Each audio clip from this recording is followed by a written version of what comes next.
Lynn Wood, attorney for Kyle Rittenhouse, says that he was locked out of Twitter account. Quote, "I'm going to take Jack Dorsey's ass down," Wood tells Fox News. Says the high-profile attorney for Kyle Rittenhouse, the 17-year-old charged with fatally shooting two people in Kenosha, said he was locked out of his Twitter account Tuesday after posting about raising money for Rittenhouse's legal defense. So we know that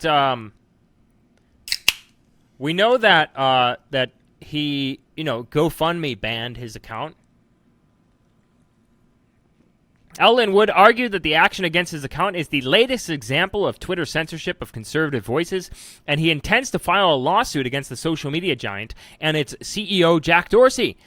"I'm going to take Jack Dorsey's ass down," Wood told Fox News. "He's been abusing the First Amendment of this country for his own agenda." Hours after the account had been suspended, Twitter said that it made a mistake in a statement to Fox News. How many times do we see this, right? How many times do we see this? They say it's a mistake every time. When Donald Trump was banned, it was a mistake. When all these other people were banned, it was a mistake. When Lynn Wood was temporarily locked out of his Twitter account, it was a mistake. Donald Trump's getting, fact-checked on his Twitter posts right now. He's getting Twitter posts deleted, completely hidden from the timeline. They're just seeing how far they can go. And now, they're banning us one by one. They're slow boiling the frog in regards to censorship on social media platforms. They did it, on YouTube. They have been doing it on YouTube for a long time. The company has taken a more active role of screening posts and made the high-profile decision this year to call out President Trump's tweets for the first time, drawing the ire of many conservatives. Wood also represents Nicholas Sandmann, Carter Page, St. Louis couple Mark and Patricia McCloskey, the most based lawyer in town, by the way, Georgia congressional candidate Marjorie Greene, and Dr. Simone Gold. Now, if you remember this a couple of days ago, and I hate to toot my own horn, as they say, but I talked about the potential for Lynn Wood to be banned or censored by Twitter, and I said that we need access to the conversation, right? Everyone needs access to the conversation, and why this is so important and why Republicans should make this a top issue for them, or at least Trump should make this one of the top issues for his agenda for 2020, which social media censorship wasn't even listed on the 2020 agenda, but he should definitely add it to his 2020 agenda. But here's what I said. This was on August 30th, 3 days ago, about Lynn Wood and his access to Twitter and why it's so important that he has this access to Twitter. Take a listen. But it was first said that he was traveling across state lines sorry. to a protest. I was on double speed there. I'm on double speed there. Hold on. 'Cause I usually watch videos on BitChute and double speed, but let's go back. I think it's something like this, right here. What I can say is that my advice still stands. I mean, don't go to these riots and protests. I mean, if you're protecting a business or a home, that's completely fine. But it was first said that he was traveling across state lines to go to a protest, to participate in a riot, conspiracy to riot, right? This is the typical charge that they get people on, but that's not true. He was working as a lifeguard. And then it was also said that he had this gun and brought this gun illegally across state lines. And this was still spread by the mainstream media. But once again, thank goodness for social media, because we're able to combat this mainstream media narrative once again. Thank goodness for his lawyer, who has a social media account, because he's able to combat this mainstream media narrative once again, just like with the Coming to Catholic kids. And this is, if he's wiped off of Twitter, when does the word get out? Who finds out about the word? If we're all gone from these social media sites, how does this word ever spread? And this is one of the reasons why the GOP needs to get it. And so there you go. That's what I said on August 30th, which was 3 days ago. Double Vince. And so yeah, how would Kyle Rittenhouse raise funds for his legal campaign? Right? How would he raise funds for his legal campaign if not for his lawyer, who has a Twitter account, who's able to spread the word about his legal campaign?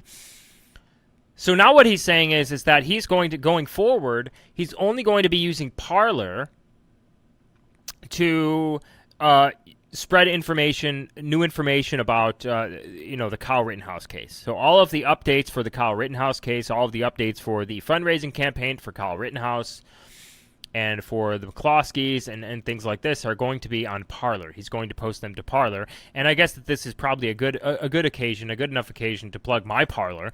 It's parler.com/Vincent James or Real Vincent James. Link in the description below. Just look below the thing that you're watching, the video that you're watching. I'm pretty sure it's parler.com/Real Vincent James. That's my Parler over there. Make sure to go check me out. But he said that all of the updates are going to be on Parler. Kenosha gunman Kyle Rittenhouse's lawyer plans to sue Twitter and threatens to take CEO Jack Dorsey's ass down after his account was blocked for glorifying violence. I mean, how much time does this guy have on his hands? I mean, he's defending, like, how far can he spread himself and his colleagues? I mean, if he's defending Mark McCloskey and Patricia McCloskey, and he's defending Kyle Rittenhouse, and he's working on the payments where the media is paying out for, Parler is pretty cool, paying out for the Covington Catholic kids and all the rest of these people, and now he's planning on just waging war, launching an all-out battle on Jack Dorsey and Twitter. I mean, how effective is he actually going to be able to be? I mean, he's going to have to hire a shit ton of people. Maybe he can use, I don't know. I mean, if he asks for money, I'll donate to him because he's successful, because he shows that he's a winner, right? He shows that he can win. So if you show that you can win, I'm gonna back you. Lynn Wood is one of several lawyers representing 17-year-old Kyle Rittenhouse. This time it's like an actual teen. The teen was charged with shooting dead 2 protesters and injuring a third in Kenosha, Wisconsin last week. Wood said he was locked out of his Twitter account for 9 hours on Tuesday night after he tweeted about raising funds for Rittenhouse's legal defense. The attorney says he was falsely accused by Twitter of glorifying violence. Twitter admitted after several hours that his account was mistakenly disabled. Bull fucking shit. Wood now plans to file a lawsuit against Twitter and its CEO Jack Dorsey for trying to censor conservatives. We also have the story out of The Hill, which talks about the GOP lawmaker who posted something, and Facebook removed his post for inciting violence. Vince, isn't Lynn Wood a Q guy? Yeah, probably, but who cares? At least he wins. I like winners.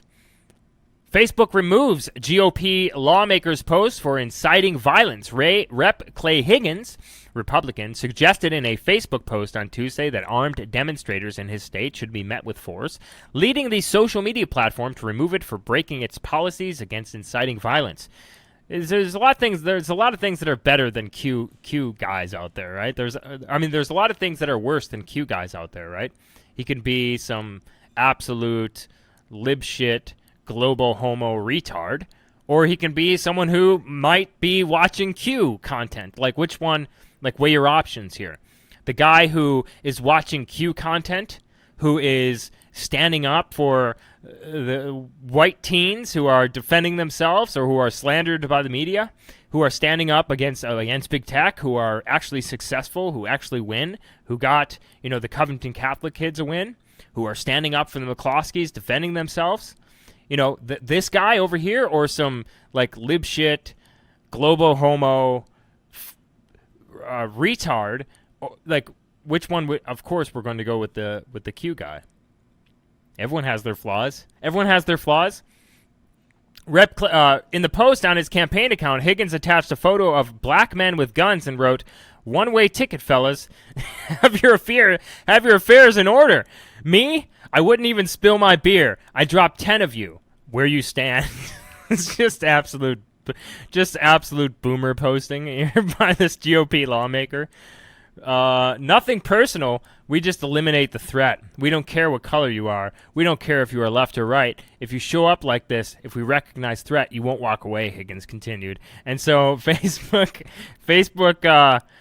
deleted his post for glorifying violence. Pretty funny post, actually.